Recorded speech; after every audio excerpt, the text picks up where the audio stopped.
ये जान लेना जरूरी है कि हमारा शरीर वास्तव में हमारे विचारों का परिणाम है।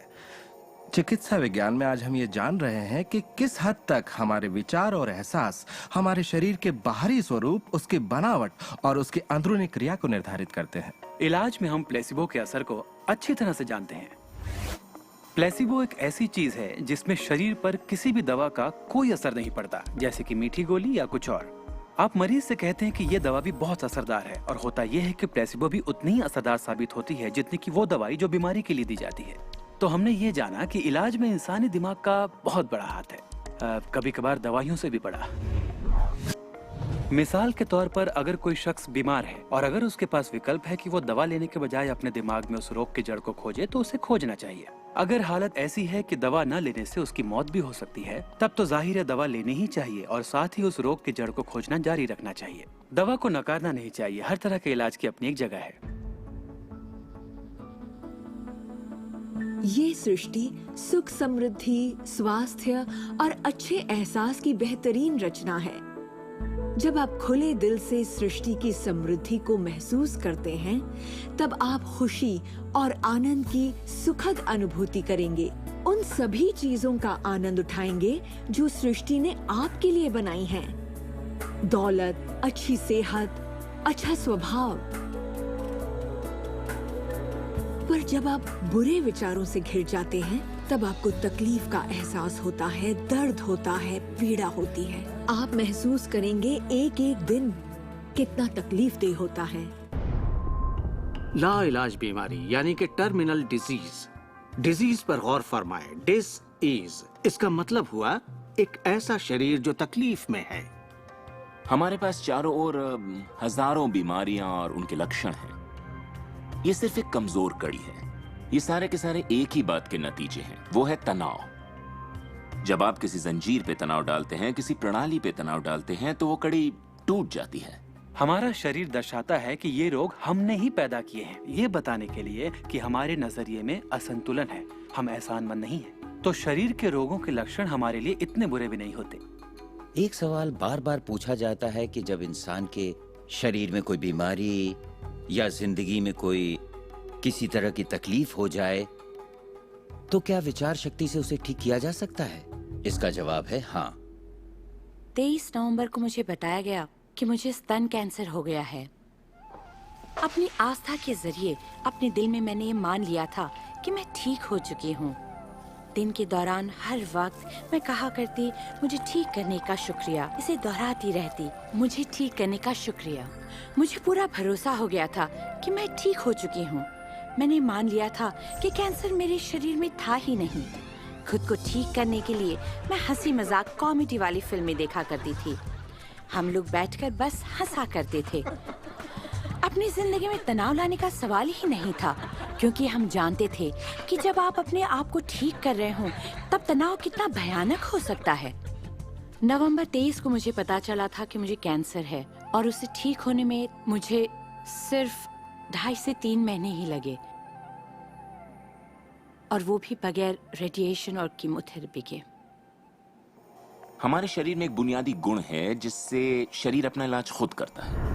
आपको घाव हुआ है, वो अपने आप ठीक हो जाएगा।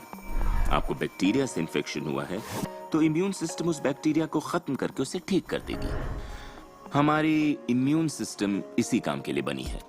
डिसीज यानी बीमारी किसी ऐसे शरीर में नहीं रह सकती जो तन मन से स्वस्थ है। आपका शरीर हर पल करोड़ों कोशिकाओं को नष्ट कर रहा है और करोड़ों नई कोशिकाओं को बना रहा है। असल में हमारे शरीर के अंग हर रोज बदले जाते हैं। कुछ अंगों को चंद महीने लगते हैं तो कुछ को 2-1 साल, मगर चंद सालों में हमारा एक बिल्कुल ही नया शरीर बन जाता है। अगर आपको कोई बीमारी है, आप उसी पर सोच रहे हैं और लोगों से बात कर रहे हैं, तो आप ज्यादा बीमार कोशिकाओं को पैदा करेंगे। अपने आप को बिल्कुल स्वस्थ शरीर में देखें। अपनी बीमारी को डॉक्टर के हवाले कर दें। इस दुनिया में 2 तरह के लोग हैं। मान लीजिए दोनों को एक बीमारी है, मगर एक का ध्यान सुख पर होता है और वो संभावनाओं में जीते हैं, वो उम्मीदों में जीते हैं। उनका ध्यान उन सभी कारणों पर होता है जिनसे वो हमेशा खुश रहते हैं। और दूसरे किस्म के लोग, बीमारी वही है मगर उनका ध्यान बीमारी पर होता है, उनका ध्यान दर्द पर होता है और उससे आई मुसीबत पर होता है। जब किसी व्यक्ति का पूरा ध्यान उसकी बीमारी पर होता है तो वो उसे स्थायी बना देते हैं। बीमारी तब तक ठीक नहीं होगी जब तक उसका ध्यान ठीक होने पर नहीं जाता, क्योंकि यही आकर्षण का सिद्धांत है। खुशनुमा एहसास शरीर में यकीनन खुशनुमा बदलाव लाते हैं। एक खुशनुमा सेहतमंद शरीर। बुरे एहसास और तनाव हमारे शरीर को खोखला करते हैं और दिमाग पर बुरा असर डालते हैं, क्योंकि हमारे विचार और एहसास लगातार हमारे शरीर पर काम करते हैं, उसे संगठित करते हैं और उसके अंगों को बनाते रहते हैं। शरीर से शारीरिक तनाव को निकाल दें तो शरीर वही करेगा जो उसका बुनियादी काम है, अपने आप को ठीक करना। मैंने गुर्दों को फिर से सुधरते देखा है, यहाँ तक कि कैंसर भी ठीक हुए हैं।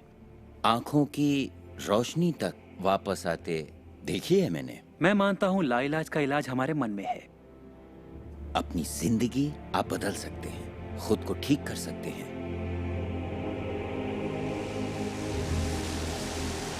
well, 10 मार्च 1981 का दिन मैं कभी नहीं भूल सकता। इसने मेरी जिंदगी हमेशा के लिए बदल के रख दी। मेरा प्लेन क्रैश हो गया था।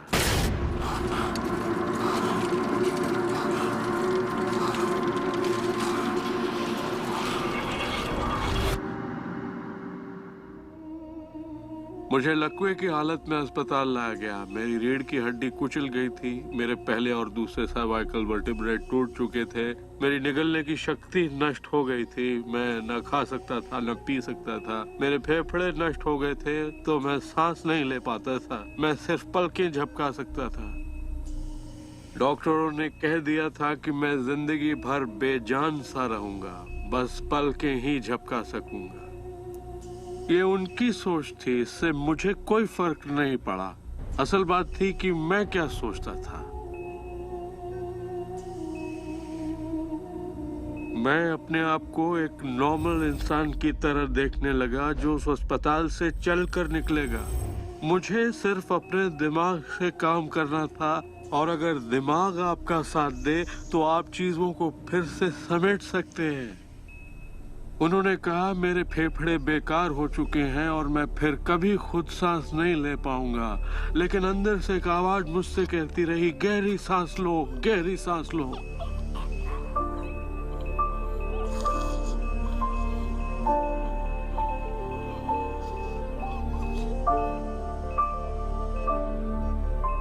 आखिरकार मैं खुद सांस लेने के काबिल हो गया। वो समझ नहीं पाए कि ये कैसे हुआ। मैंने अपने दिमाग में किसी ऐसी बात को नहीं आने दिया जो मेरे लक्ष्य और मेरे संकल्प को मुझसे अलग करती।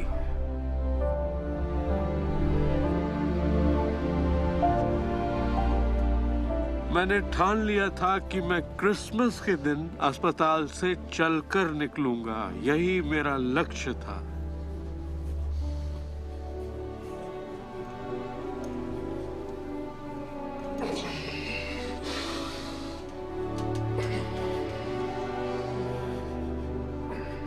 आठ महीने बाद मैं खुद अपने 2 पैरों पर चलकर अस्पताल से बाहर निकला। उन्होंने कहा था ये नामुमकिन है। वो दिन मैं कभी नहीं भूलूंगा। वो लोग जो इस वक्त इस प्रोग्राम को देख रहे हैं और जो किसी तकलीफ में हैं, अगर मुझे उनको अपनी जिंदगी का सार बताना हो और अगर मुझे उनकी जिंदगी का सार बताना हो तो मैं 7 शब्दों में कहूंगा, इंसान वही बनता है जो वो सोचता है।